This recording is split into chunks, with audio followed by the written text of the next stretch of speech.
सुप्रभात, नमस्कार, बहुत स्वागत है आप सबका IBC 24 पर। मैं पुनीत पाठक हूं और आज की ये सुबह बहुत ही विशेष है, बहुत खास है। वजह है कि आज चुनावी नतीजों का दिन है। आज छत्तीसगढ़ में भानु प्रतापपुर उपचुनाव के नतीजे हैं, लेकिन इससे भी कहीं बड़ी खबर यह कि दो स्टेट जिन पर पूरे दिग्गजों की ताकत के बाद आखिर वहां की जनता ने किस पर भरोसा किया, यह पता चलेगा। आज नतीजों का दिन, बड़ा दिन हिमाचल प्रदेश और गुजरात चुनाव में जनता के फैसले का दिन है। इसके साथ साथ छत्तीसगढ़ की भानु प्रतापपुर सीट था तो एक उपचुनाव, लेकिन पूरा जोर ऐसे लगा जैसे मुख्य चुनाव हो। रिजल्ट अभी आने वाले कुछ ही देर में काउंटिंग की शुरुआत हो जाएगी और सबसे सटीक विश्लेषण के साथ तेज नतीजे आपको IBC 24 पर मिलने वाले हैं। बस आप IBC 24 का साथ बनाकर रखिए। महा कवरेज में प्रतिदिन हर जगह से हमारे रिपोर्टर आपको बताएंगे हाल क्या है, तस्वीर कैसे बदल रही है, किस अंदाज में मतगणना के साथ साथ नेताओं के रिएक्शन बदलते हैं, ये भी आप देखेंगे। तो गुजरात हिमाचल विधानसभा चुनाव के आज नतीजे आने वाले हैं।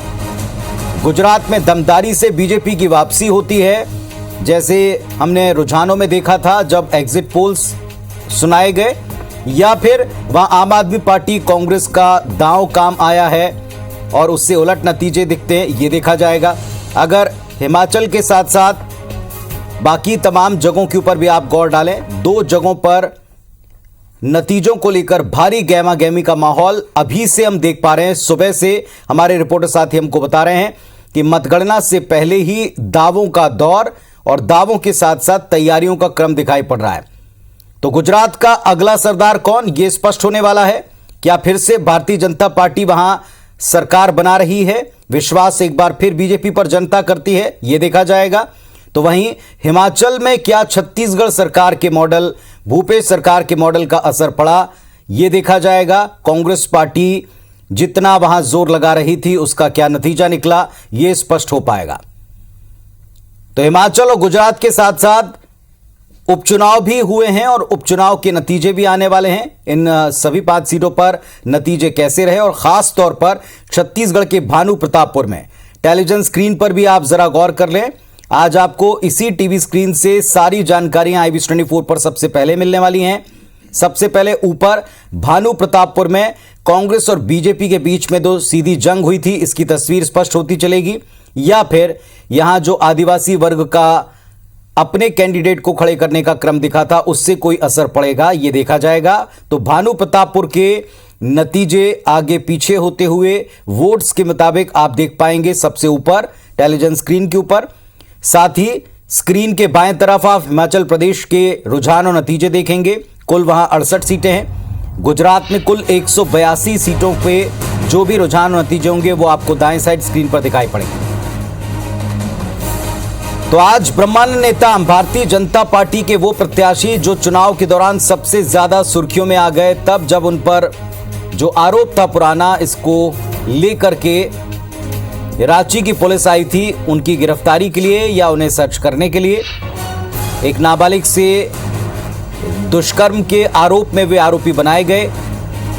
दूसरी तरफ कांग्रेस पार्टी ने सावित्री मनोज मंडावी के निधन से ये सीट खाली हुई और सावित्री मनोज मंडावी उनकी पत्नी को टिकट दिया, विश्वास जताया। पूरी कांग्रेस पार्टी उनके साथ खड़ी नजर आई। प्रचार के अंतिम घंटे तक स्वयं मुख्यमंत्री के साथ साथ पूरी कांग्रेस पार्टी, कैबिनेट मिनिस्टर सभी ने जोर लगाया।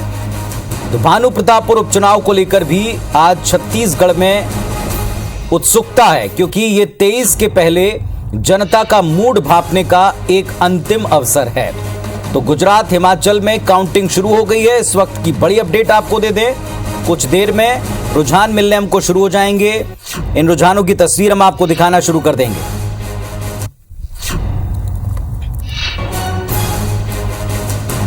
तो आज है नतीजों का दिन, बड़ा दिन, और 2023 और 24 के पहले जनता का मूड इन राज्यों में क्या है और उपचुनाव से यह भी पता चल जाएगा। छत्तीसगढ़ की जनता ने आदिवासी आरक्षण के मुद्दे पर, जो सबसे बड़ा मुद्दा बनकर उभरा था इस उपचुनाव में, वहां आदिवासी वर्ग ने क्या तय किया है, किस पक्ष को और उनके प्रयासों को सही माना है। तो सावित्री मनोज मंडावी कांग्रेस पार्टी की कैंडिडेट और ब्रह्मानंद नेताम बीजेपी के कैंडिडेट के बीच में सीधी टक्कर है, लेकिन सर्व आदिवासी समाज के कैंडिडेट के उतारे जाने के बाद क्या असर पड़ता है, देखेंगे।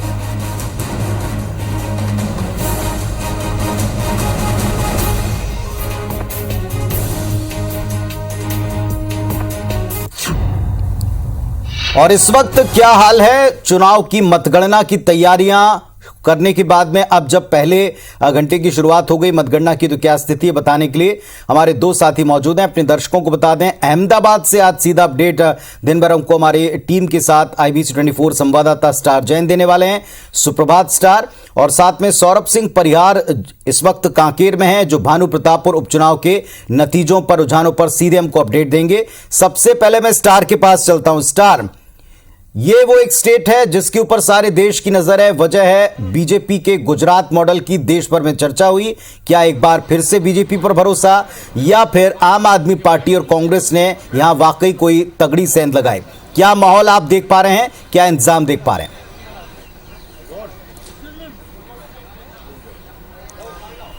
देखिए, गुजरात की बात करें तो सबसे पहले आपको बता दूं कि प्रधानमंत्री नरेंद्र मोदी का ये होम स्टेट है, और यही वजह है कि गुजरात पर बीजेपी शुरू से दावा करती आई है। और कल एग्जिट पोल के जो नतीजे आए थे, जो अभी पिछले मतगणना के वोटिंग के बाद सारे एग्जिट पोल्स में बीजेपी को बहुमत मिलती नजर आ रही थी। लेकिन आपको बता दूं कि जिस प्रकार से कांग्रेस और आम आदमी पार्टी ने भी यहाँ पर काम किया है, और आम आदमी पार्टी की बात करें तो MCD के जो चुनाव के नतीजे आए हैं उसके बाद से आम आदमी पार्टी ये कह रही है, उनको उम्मीद जागी है। लेकिन आपको बता दूं कि जो गुजरात की जनता है, ज्यादातर लोगों से हमने बात की थी, उनका सबका ये कहना है कि बीजेपी को क्लियर मैंडेट मिल रहा है। और लेकिन फैक्टर की बात करें तो गुजरात मॉडल की चर्चा पूरे देश में होती है, और यही वजह है कि आम जनता भी गुजरात की जो है उस मॉडल को मानती है और बीजेपी को सपोर्ट कर रही है। लेकिन कांग्रेस के आपको बताऊं तो एक कैडर अपना कांग्रेस का है जो साइलेंट रहता है, लेकिन क्योंकि पिछले कुछ समय से देखा गया लगातार कांग्रेस को वोट मिलते आए हैं। और आम आदमी पार्टी के, जैसे मैंने पहले कहा कि दिल्ली का जो चुनाव हुआ है उसके जो नतीजे आए उसके बाद उनको उम्मीद जागी है। और एक चीज और आपको बता दूं कि यदि इस चुनाव में आम आदमी पार्टी 12% से वोट ज्यादा पा लेती है तो वो राष्ट्रीय पार्टी का दर्जा पा लेगी। तो ये आम आदमी पार्टी के लिए खोने के लिए कुछ नहीं है, यहाँ पे गुजरात में पाने के लिए बहुत कुछ है। हमारे साथ बहुत सारे लोग मौजूद हैं जो अलग अलग पार्टियों से बिलोंग करते हैं, उनसे बात करते हैं कि क्या मुद्दे हावी थे और आज किस्मत का फैसला किसके पक्ष में आएगा। क्या लगता है आपको, क्या कहेंगे भैया, बताइए। गुजरात मॉडल की बात कर रहे हो तो गुजरात मॉडल तो लोगों ने देखा हुआ है कि कहाँ तक का मॉडल बना हुआ है, लेकिन लोगों ने साथ साथ में दिल्ली मॉडल भी देखा हुआ है। आम आदमी पार्टी का काम देखा हुआ है दिल्ली के अंदर में, पंजाब में देखा हुआ है। और पहले कोई यहाँ पे अपने पास विकल्प नहीं था, आज परिवर्तन के लिए विकल्प आ चुका है आम आदमी पार्टी। तो इस बार गुजरात के अंदर सरकार बनने जा रही है आम आदमी पार्टी का। चलिए, गुजरात के अंदर सरकार का दावा कर रहा है। मैं आपको तस्वीरें दिखाता हूँ, यहाँ से पोलिंग एजेंट्स को अंदर जाने दिया जा रहा है और सुरक्षा के कड़े इंतजाम यहाँ पर किए गए हैं। यहाँ पर कुछ और लोगों से कमेंट्स ले लेते, वो क्या कहते हैं बताइए। एक आम नागरिक होने के नाते आप क्या देखते हैं, चुनाव किस हिसाब से हुआ यहाँ पर? चुनाव तो इस बार जो हुआ कम हुआ है, फिर भी परिवर्तन आ रहा है तो बहुत जरूरी है, परिवर्तन नेसेसरी है। क्या आप कहेंगे, बताइए।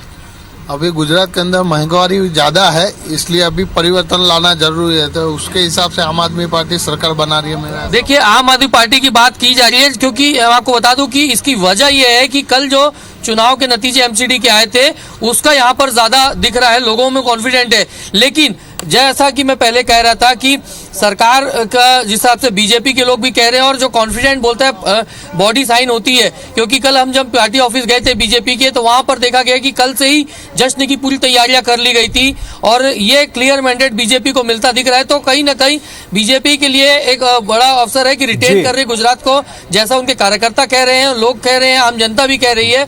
लेकिन आम आदमी पार्टी की बात कर रहे थे तो उसको यहाँ पर एक सबसे बड़ी बात हो सकती है कि 9 साल पुरानी पार्टी है, वो एक छोटे दिल्ली से स्टेट से निकलती है, फिर पंजाब जाती है और पूरे देश में अपनी संभावनाएं तलाश रही है। चलिए तो उसको स्टार, राष्ट्रीय जैसा आप पार्टी का बता रहे हैं दर्जा- कि वाकई में आज भारतीय जनता पार्टी के ऊपर विश्वास किया गुजरात ने एक बार फिर किया, ये देखना है। दूसरी बात है, आम आदमी पार्टी के लिए आज सब कुछ पाने जैसी स्थिति है। कल एमसीडी के नतीजों से उत्साह में पूरा खेमा है, लेकिन क्या सरकार बना पाएंगे, ये एक बहुत दूर की बात है। फिलहाल वो कितना पाते हैं ये देखना होगा। इस वक्त हमारे सहयोगी राजेश मिश्रा जी भी जुड़ चुके हैं शिमला से, जहां हिमाचल के नतीजे आने शुरू हो जाएंगे कुछ एक घंटे के भीतर। सुप्रभात आपको भी। क्या स्थिति आप पा रहे हैं वहां? छत्तीसगढ़ मॉडल की काफी चर्चा हुई है। मुख्यमंत्री भूपेश बघेल चीफ ऑब्जर्वर के तौर पर कमान संभाले हुए थे, क्या उसका असर पड़ा, कितना असर पड़ा, विनिंग कैंडिडेट क्या वो बना पाते हैं वहां, ये देखना होगा। क्या माहौल पा रहे हैं? जी बिल्कुल, अगर हम बात करें यहाँ की काउंटिंग की, तो काउंटिंग शुरू हो चुकी है। जैसे प्रक्रिया होती है कि सबसे पहले डाक मतपत्रों की गिनती होती है, तो डाक मतपत्रों की गिनती हो रही है। उसके बाद ईवीएम खोले जाएंगे और 11 साढ़े 11 बजे तक, लगभग 11 साढ़े 11 बजे तक ये क्लियर हो जाएगा कि यहाँ पर भारतीय जनता पार्टी की, जयराम की सरकार रिपीट हो रही है या फिर जिस तरह की परंपरा चली आ रही है, एक बार कांग्रेस और एक बार भारतीय जनता पार्टी, उस तरह के कांग्रेस सरकार यहाँ पर आ रही है। मगर जिस तरह से आपने मॉडल्स की बात करें तो निश्चित रूप से भारतीय जनता पार्टी ने विकास के मुद्दे पर यहाँ पर चुनाव लड़ा है। अपने 5 साल के जो कामकाज है उस पर चुनाव लड़ा है और साथ ही साथ वो ये जनता से ये भी कहती फिर रही है कि 5 साल जो उनकी सरकार रही है, उस 5 साल में उनको काम करने का पूरा अवसर नहीं मिला, क्योंकि 2.5 साल करीब कोरोना में चल गया। तो विकास के काम और केंद्र सरकार की जो योजनाएं चल रही है उसके आधार पर जो जयराम ठाकुर की जो सरकार है वो यहां पर वोट मांग रही है। वहीं अगर कांग्रेस की बात करें तो निश्चित रूप से कांग्रेस में जो एक मॉडल है ओल्ड पेंशन स्कीम का मॉडल, वो एक जो मुद्दा है, वो एक काफी मुद्दा यहां पर इसको लेकर चल रही है और उसका समर्थन भी यहां मिल रहा है। और छत्तीसगढ़ मॉडल तो निश्चित रूप से यहां पर छाया हुआ है, क्योंकि यहां पर बार बार मुख्यमंत्री भूपेश बघेल बनाए गए हैं और केवल 2 मॉडल की बात चलती है एक देश में, एक तो मोदी का मॉडल और दूसरा छत्तीसगढ़ मॉडल। तो यहां पर छत्तीसगढ़ मॉडल की बात यहां पर चल रही है। और मुख्यमंत्री भूपेश बघेल जो आए थे, जो यहां पर किसानों के लिए उन्होंने जो काम किया था, जहां पर गोधन न्याय योजना के लिए उन्होंने काम किया है, छत्तीसगढ़ में नरवा गरवा गुरुआ बाड़ी की जो योजना चल रही, तो छत्तीसगढ़ और हिमाचल प्रदेश की स्थिति लगभग वो है। किसान यहां पे भी, यहां पर किसान है और गरीब वर्ग के लोग भी यहां पर हैं, तो उनको लेकर छत्तीसगढ़ में जिस तरह से काम किया जा रहा, कांग्रेस सरकार कर रही, उसी तरह की सरकार अगर यहां कांग्रेस की आती है तो इस तरह का काम करेगी, ऐसे यहां पर कमिटमेंट की है। तो मुद्दे यहां पर 3 अलग अलग मुद्दे चल रहे हैं। एक तो, और रही बात यहां प्रतिभा सिंह जो है यहां पर मुख्यमंत्री की प्रमुख दावेदार माने जा रही है। अगर कांग्रेस की सरकार बनती, कांग्रेस को बहुमत मिलता है तो प्रतिभा सिंह को मिलेगा। प्रतिभा सिंह बहुत जनसंपर्क यहां पर की थी, प्रत्येक लोगों से मिल रही थी, सबसे लोगों से मिलना जुलना यहां पर था। तो अगर बात करें यहां पर एग्जिट पोल की जो यहां पर संभावना नजर आ रही पुनीत, तो मामला 50-50 का यहां पर नजर आ रहा है। और यहाँ की एक मिथ्या है, यहाँ पर एक ट्रेंड बना हुआ है कि एक बार भारतीय जनता पार्टी की सरकार बनती है और दूसरी बार कांग्रेस सरकार बनती है। तो 5 साल भारतीय जनता पार्टी की सरकार रही है। अब देखना ये है कि मिथ्या टूटती है, जयराम जी की जो सरकार है वो सरकार रिपीट होती है, या कांग्रेस की सरकार जो है वो मिथ्या को कायम रखते हुए यहाँ पर सरकार बनेगी। मगर मामला अगर बात करें तो 50-50 का पूरा मामला है। 412 प्रत्याशी हैं पूरे हिमाचल प्रदेश में पुनीत, जिनका किस्मत का फैसला अभी ईवीएम से खुल चुका है और 11 साढ़े 11 12 बजे तक स्थिति क्लियर हो जाएगी कि यहाँ पर सरकार। चलिए लगातार हम राजेश जी आपसे अपडेट लेते रहेंगे, लेकिन इस वक्त अपडेट और रुझान हमको मिलने शुरू हो चुके हैं टीवी स्क्रीन पर। जैसा आप देख पा रहे हैं, हिमाचल से भी पहला रुझान मिल चुका है, बीजेपी 1 पर, कांग्रेस 1 पर आगे। और जैसे शुरुआत में डाक मतपत्र गिने जाते हैं, भानु प्रतापपुर से भी हमको रुझान मिला है। भानु प्रतापपुर उपचुनाव में पहला रुझान यह कि डाक मतपत्रों की गिनती जैसे ही शुरू हुई है, सावित्री मनोज मंडा भी इसमें आगे चल रही हैं, कांग्रेस पार्टी की प्रत्याशी। हालांकि शुरुआत में डाक मतपत्र गिने जाते हैं। सौरभ मेरे साथ में जुड़े हुए हैं। सौरभ, एक बड़ा अपडेट इस वक्त मिल रहा है, भानु प्रतापपुर उपचुनाव में मतगणना शुरू होते ही डाक मतपत्र गिने गए और इसमें सावित्री मंडा भी आगे हैं। माहौल जाहिर तौर पर बड़ा गहमा गहमी वाला होगा, क्योंकि जिस अंदाज में इलेक्शन हुए, जिस अंदाज में प्रचार हुआ, अब यहां के नतीजों का इंतजार पूरे प्रदेश को है भले ही एक उपचुनाव। क्या देख रहे हैं आप? अपडेट भी दें।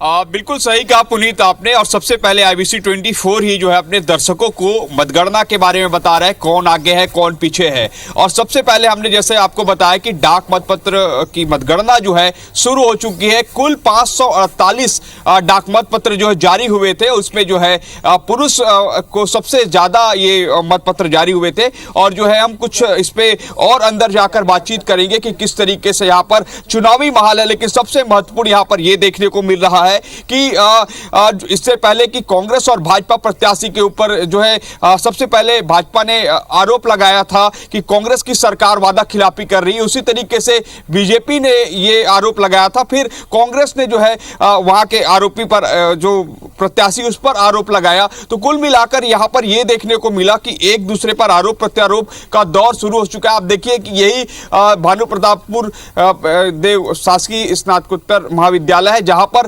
काउंटिंग की प्रक्रिया पूरी हो रही है और निश्चित रूप से पहला रुझान जो है हमने बताया कि भानु प्रतापपुर में जो डाकमत पत्र की गिनती शुरू हो चुकी है और उसमें यह देखने को मिल रहा है कि सावित्री मंडावी जो कांग्रेस की प्रत्याशी हैं वो आगे चल रही है और निश्चित तौर पर अभी तो यह रुझान है और जब जैसे जैसे लगभग 40 से 45 मिनट का समय रहेगा डाकमत पत्र के लिए और उस दौरान ये देखने को मिलेगा कि कौन आगे है। और हमारे जो सहयोगी हैं यहाँ के अखिलेश वो अभी कुछ समय पहले बता रहे थे कि 2018 के चुनाव में यहाँ पर जो कांग्रेस के प्रत्याशी थे मनोज मंडावी वो आगे चल रहे थे और आगे हुए थे और कुल मिलाकर हमने देखा था कि 2018 के चुनाव में पुनीत जो है अधिकांश जगहों पर कांग्रेस को जो है डाक मत पत्र में ज्यादा से ज्यादा वोट मिले थे और निश्चित रूप से अगर ये डाक मत पत्र में कांग्रेस को सबसे ज्यादा वोट मिलता है तो वो ये पता चलेगा कि 2023 में होने वाले विधानसभा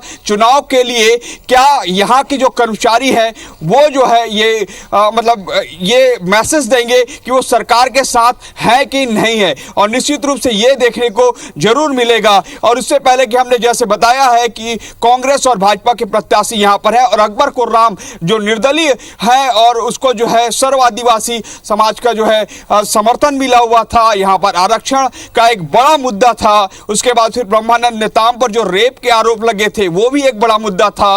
वादा खिलाफी का मुद्दा जो है भाजपा ने लगाया था। आप देख सकते हैं तमाम सुरक्षा व्यवस्था यहाँ पर है, सभी को पास जारी हुए हैं। यहाँ पर दो प्रत्याशी जो है भाजपा के प्रत्याशी ब्रह्मानंद नेताम और जो अकबर कुर्राम है निर्दलीय प्रत्याशी हैं वो यहाँ पर पहुंच चुके हैं। इसके अलावा भाजपा और कांग्रेस और निर्दलीय के सभी एजेंट भी जो यहाँ पर पहुंच चुके हैं और कर्मचारी हैं अधिकारी हैं वो भी लगातार पहुंच रहे। कुछ देर पहले कलेक्टर हो जो है यहाँ की प्रियंका शुक्ला वो भी यहाँ पर पहुंची हुई है और लगातार जो है पल पल की जो है जायजा ले रही है और निश्चित रूप से अभी अब देखिए हम यहाँ पर पहुंचे हुए हैं और जैसे जैसे समय बीतता जाएगा पुनीत यहाँ पर मालूम होता जाएगा कि किस तरीके से कौन आगे और कौन पीछे है। लेकिन हमने पहले जानकारी दे दी है कि डाक मत पत्र में जो है सावित्री मंडावी आगे है और कुल जो है 548 डाक मत पत्र जारी हुए हैं।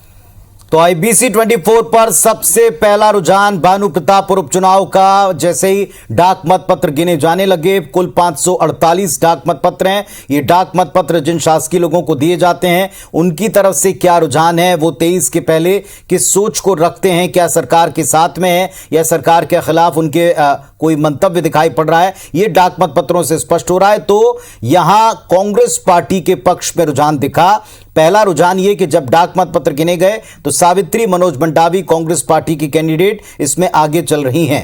हालांकि ये बड़ा स्वाभाविक माना जाता है, जैसे जैसे राउंड्स आगे बढ़ेंगे क्या यहां कांग्रेस पार्टी के आरक्षण के मुद्दे पर किए गए एफर्ट या जो उन्होंने काम किया था इसका असर दिखाई पड़ता है। विपक्ष के जो कैंडिडेट के ऊपर एक आरोप लगा, पूरा political drama, high voltage drama, police का पहुंचना जो दिखाई पड़ा था रांची पुलिस का, इसका कितना असर पड़ा ये सब कुछ क्लियर होगा।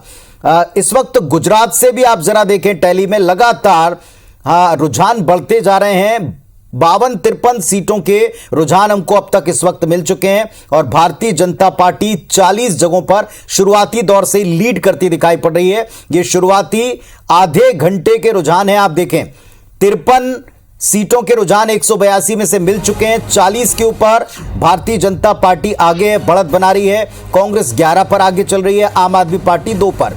इधर हिमाचल में देखें 11 के रुझान हमारे पास आ चुके हैं 68 में से और इन 11 सीटों में से 6 पर बीजेपी आगे चल रही है, 5 पर कांग्रेस आगे चल रही है। तो कमोबेश जो एग्जिट पोल में हमने देखा था कि हिमाचल में टफ फाइट देखने को मिल सकती है, मुकाबला तगड़ा हो सकता है, वही दिखाई पड़ रहा है शुरुआती जैसी काउंटिंग शुरू हुई है उसमें। और गुजरात में आप देखें तो भारतीय जनता पार्टी अब देखें 64 रुझान आ चुके हैं और बीजेपी 47 पर, कांग्रेस 15 पर, आम आदमी पार्टी 2 सीटों के ऊपर फिलहाल लीड लेते दिख रही। एकदम शुरुआत है लेकिन ये शुरुआती रुझान ही काफी तस्वीर को बयां कर देते हैं। और हमारे रिपोर्टर साथी भी इस वक्त जुड़े हुए हैं। आपको बता दें, सौरभ सिंह परियार के साथ साथ आज हमने सीधे नजर रखी है बाकी के 2 स्टेट में होने वाली गणना पर भी। और स्टार के पास एक बार फिर चलेंगे। स्टार, जैसा आप बता रहे थे कि बीजेपी खेमे ने तैयारी कर ली है जीत के जश्न की, वैसे ही शुरुआती रुझान में भी दिखाई पड़ रहा है। 47 सीटों के ऊपर फिलहाल शुरुआत से ही बीजेपी का दबदबा दिख रहा है। एकदम शुरुआत है, लेकिन 47 पर लीड उनकी और कांग्रेस की लीड जो है केवल 15 पर दिख रही है। क्या आप वहां पे माहौल में कुछ गर्मी बढ़ते देख रहे हैं?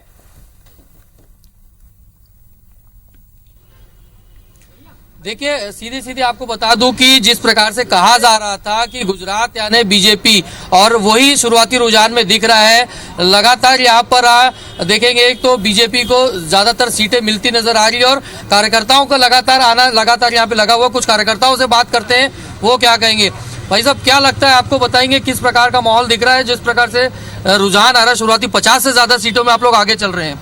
बस होगा तो बीजेपी ही, उसके अलावा कोई पब्लिक के पास ऑप्शन ही नहीं है, क्योंकि ये जो भी है भारतीय जनता पार्टी का काम है जो वो लोगों को साफ दिख रहा है। नरेंद्र मोदी जी का काम लोगों को साफ दिख रहा है। शुरुआत में जरूर लग रहा था कि कांग्रेस या फिर आम आदमी पार्टी जोर आजमाइश करती दिख रही है और वो यहाँ पे कुछ उलटफेर कर सकती है। कांग्रेस का तो आपने देखा दिल्ली का क्या हाल है, और आम आदमी पार्टी का भी कुछ नहीं हो सकता है, गुजरात में तो खास। जी, क्या आपको लगता है चुनाव के नतीजे आने शुरू हो रहे हैं, क्या रहेगा गुजरात विधानसभा में? विधानसभा में परिवर्तन आएगा आपकी बार। अच्छा, क्यों ऐसा लग रहा है आपको परिवर्तन आएगा? गुजरात मॉडल की चर्चा तो सब जगह है। मॉडल की चर्चा से क्या होता है, महंगाई कहाँ पहुंची है। जी, क्या आप कहेंगे, बताइए।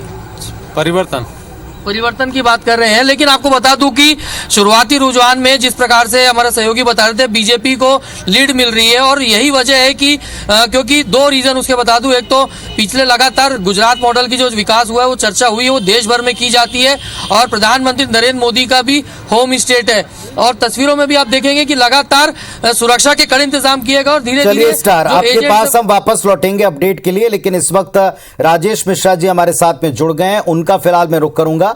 राजेश मिश्रा जी शिमला में इस वक्त मौजूद हैं और कड़ाके की सर्दी के बीच में चुनावी नतीजों की गर्मी ये जरूर वहां महसूस हो रही होगी। आपने पिछले ही बताया शुरुआत में कि यहां छत्तीसगढ़ मॉडल की चर्चा थी, पेंशन मॉडल और ओल्ड पेंशन स्कीम, और पूरे वायदे जो कांग्रेस पार्टी ने किए थे, अंदाज काफी कुछ वैसे ही था जैसा छत्तीसगढ़ में हमने देखा था कि सरकार बनते ही किन चीजों पर फौरन अमल होगा, रोजगार की बात हो, पेंशन स्कीम की बात हो। इसके अलावा बीजेपी के बागी को भी कांग्रेस ने जोर शोर से प्रचारित किया था। शुरुआती जो रुझान हमको दिख रहा है राजेश जी, इसमें भी बराबरी की टक्कर, कुल 11 रुझान है, 6 पर बीजेपी, कांग्रेस 5 पर आगे चलती दिखाई पड़ रही है। कितनी देर में आपको लगता है कि रुझान एक स्पष्ट तस्वीर दिखाएंगे या नतीजों की तरफ जाएंगे? देखिए, जिस तरह के रुझान सामने आ रहे हैं उसी तरह के परिणाम की आशंका संभावना यहां पर व्यक्त की जा रही थी। एग्जिट पोल भी लगभग यही बता रहे थे कि भारतीय जनता पार्टी और कांग्रेस के बीच सीधी सीधी टक्कर है और मुकाबला जो है एकदम बरोबरी पर आकर छूटेगा। हालांकि भारतीय जनता पार्टी के नेता जो है ये दावा कर रहे हैं कि यहां पर उनकी सरकार बन रही है, और ये एक मिथ्या चली आ रही है कि 2 बार किसी की लगातार सरकार नहीं बनती है हिमाचल प्रदेश, वो उस मिथ्या को तोड़ेंगे। वहीं कांग्रेस का कहना है कि मिथ्या कायम रहेगी और कांग्रेस की सरकार बनेगी, क्योंकि जयराम की जो सरकार थी उन्होंने अपेक्षाकृत काम नहीं किया था। प्रदेश की जनता उनसे नाराज है, और हमारी भी, हम कल रात से लेकर यहां पर घूम रहे हैं, लोगों से, अलग अलग लोगों से बातचीत कर रहे हैं, सबका यह कहना है कि भारतीय जनता पार्टी के काम से शायद वो संतुष्ट नजर नहीं आ रहे हैं, और उनका कहना है कि कांग्रेस की सरकार आएगी। कांग्रेस से एक उम्मीद है, इक्का दुक्का लोग ये भी मिले कि आप भी यहां पर खाता खोल सकती है, इस तरह की बात यहां पर हो रही है। मगर हम बात करें, जैसे गुजरात में स्पष्ट एक माहौल दिख रहा है, यहां पर स्पष्ट माहौल नहीं दिख रहा है, और यही वजह है कि यहां के भारतीय जनता पार्टी के नेता, कांग्रेस के नेता, दोनों के नेता संशय में बने हुए हैं। और जानकारी ये मिली है कि जितने भी शीर्ष नेता हैं भारतीय जनता पार्टी और कांग्रेस के, वो अब हिमाचल प्रदेश कूच करेंगे, क्योंकि अगर 1-2 की में मामला आके अटकता है तो कहीं न कहीं पुरजोर कोशिश ये होगी कि यहां पर सरकार उनकी यहां पर बने। रही बात मुद्दे की, पुनीत, की जिस तरह से मैंने आपको बताया कि मुद्दा यहां पर भारतीय जनता पार्टी अपने विकास के मुद्दे को लेकर, अपना जो काम किया था उस मुद्दे को लेकर यहां पर चल रही है। प्रधान मोदी का जो मॉडल है उस मॉडल को लेकर यहां पर चुनाव लड़ रही। वहीं कांग्रेस जो है ओल्ड पेंशन स्कीम का एक मुद्दा, बहुत बड़ा मुद्दा है, उसको लेकर लेकर आ रही है और मोदी सरकार की जो खामियां हैं उसको गिना रही। और रही बात यहाँ पर जो प्रतिभा देवी सिंह है, जो राज परिवार से संबंधित रखती है, उन्होंने जनसंपर्क यहाँ पर काफी यहाँ पर किया और एक अच्छा प्रभाव छोड़ने की कोशिश की है। तो अगर मुकाबले की बात करें तो निश्चित रूप से यहाँ पर मुकाबला बरोबरी का है। और एक पोल आए थे जो हम लोगों ने भी यहाँ पर बातचीत की, तो मामला भारतीय जनता पार्टी का 35-34 पर अटक सकता है और 32-33 के बीच में कांग्रेस का अटक सकता है और आप पार्टी यहाँ पर है। अगर हम बात करें तो भारतीय जनता पार्टी और कांग्रेस दोनों ने ही 68 सीटों पर यहाँ पर अपने प्रत्याशी उतारे हैं। वहीं आप जो पार्टी है उसने एक प्रत्याशी कम उतारा है, एक द्रंग करके एक विधानसभा है वहां पर अपना प्रत्याशी नहीं उतारा है। तो तीनों ही पार्टियां हैं, मगर मुख्य मुकाबले की अगर बात करें तो मुख्य मुकाबला कांग्रेस और भारतीय जनता पार्टी के बीच ही है। रही बात माहौल की तो निश्चित रूप से शिमला की ठंड पूरे देश में प्रसिद्ध है। जब हम सुबह 6:30 बजे निकले रूम से और जब बाहर आए तो एकदम अंधेरा छाया हुआ था और जो पूरा कड़ाके की ठंड यहां पर पड़ रही है। मगर राजनीतिक माहौल की बात करें तो राजनीतिक माहौल यहां पर गर्माता जा रहा है और निश्चित रूप से जैसे जैसे समय गुजरता जाएगा, जैसे जैसे ईवीएम अपना प्रत्याशियों के भाग्य का फैसला होगा, कौन आगे आ रहा है कौन पीछे जा रहा है, इस तरह की स्थिति जब निर्मित होगी, एक आध घंटे के अंदर क्लियर हो जाएगा। तो बिल्कुल, और जैसा आप कह रहे हैं बिल्कुल ठीक है कि चुनावी तस्वीर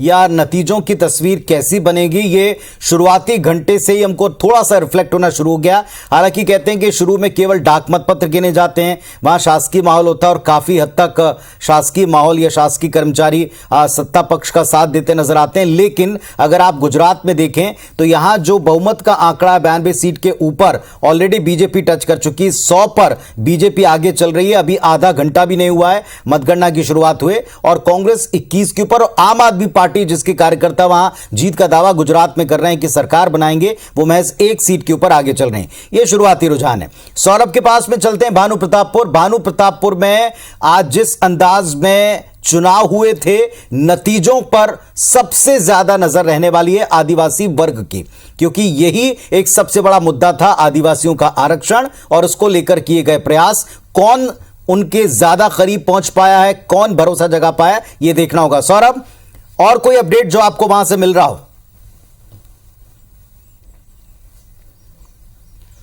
बिल्कुल, देखिए 2023 में होने वाले विधानसभा चुनाव के पहले ये जो है सेमीफाइनल की तरह है और निश्चित रूप से ये परिणाम जो है भाजपा और कांग्रेस दोनों के लिए एक महत्वपूर्ण रहेगा कि किस दिशा की ओर जो है अपनी रणनीति बनानी है। और जो पहले जो रुझान आ रहे हैं डाक मत पत्र में, तो वही है कि अभी जो है डाक मत पत्र की जो गणना है वो शुरू हो चुकी है और उसमें सावित्री मंडावी का नाम आगे चल रहा है। हालांकि अभी कुछ समय और लगेगा जब पूरी तरीके से डाक पत्र की गिनती हो जाएगी, लेकिन पूरी तरीके से अगर सिनारियो देखें कि किस तरीके से ये चुनाव होते हैं भानु प्रतापपुर में, और सबसे ज्यादा आरक्षण का मुद्दा रहता है और आरक्षण विधेयक पारित भी हो चुका है लेकिन राज्यपाल अभी हस्ताक्षर नहीं की है। और पूरे मुद्दे को लेकर कहीं ना कहीं कांग्रेस और मुख्यमंत्री भूपेश बघेल, मंत्री, विधायक, सारे लोग जो है आरक्षण के मुद्दे को लेकर ही जो है जनता के बीच जाते रहे, क्योंकि यहाँ पर 50% के लगभग जो मतदाता है वो आदिवासी हो। तो ऐसे में पूरी कोशिश की गई कि कैसे जो आदिवासी मतदाता है उनको बताया जा सके कि हमारी सरकार जो है, कांग्रेस की सरकार जो है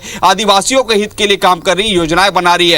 और निश्चित तौर पर ये तो अब देखने को जो है लगभग 1:30 से 2 बजे रिजल्ट आ जाएंगे पूरी तरीके से, तो मालूम हो सकेगा कि किस तरीके से क्या आदिवासी कांग्रेस के साथ है अर्थात सरकार के साथ है या भाजपा के साथ है, या फिर जो है अकबर खुर्राम जो निर्दलीय प्रत्याशी के रूप में थे जिसे छत्तीसगढ़ सर्व आदिवासी समाज ने जो है अपना समर्थन भी दिया था। और हमने ये भी देखा था कि गांव-गांव में जो है शपथ भी जो है वहां के आदिवासी ले रहे थे। लेकिन सबसे महत्वपूर्ण जो है डेवलपमेंट की बात जो है यहाँ पर जो कांग्रेस सरकार है उन्होंने रखा था कि आदिवासियों के लिए हमने क्या किया था। और सबसे ये महत्वपूर्ण देखना होगा कि क्या इस चुनाव परिणाम के बाद जो है भाजपा अपनी कोई रणनीति बदलेगी, कांग्रेस अपनी रणनीति बदलेगी। और निश्चित तौर पर चुनाव जीत और हार से ये जो है ये तय हो जाएगा कि किस तरीके से 2023 में जो है जो फाइनल है उसमें किस तरीके से जो है भाजपा और कांग्रेस को जो है आमने सामने होना पड़ेगा। मेरे साथ 2 सहयोगी हैं, कांकेर से हमारे साथ जो है अमित चौबे जी हैं जो पूरे इस चुनाव को देखते रहे, इसी तरीके से भानु प्रतापपुर को जो है देखते रहे हमारे साथ